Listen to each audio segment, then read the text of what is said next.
I'm giving a short tour of the open source voxel image editor called Goxel. And we had a comment question from, I believe, Matthew Silva, who asked, how do you go about changing the size of the scene?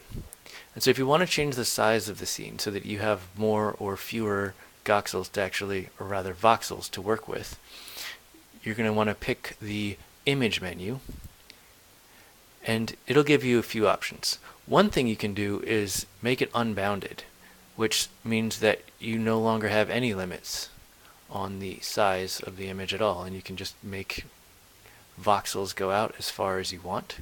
If you want to keep it bounded and so that it has a limited size, then what you can do is keep that box checked, and you can then change the size using these little buttons here that will change either what's considered the width, the height, or the depth of the image.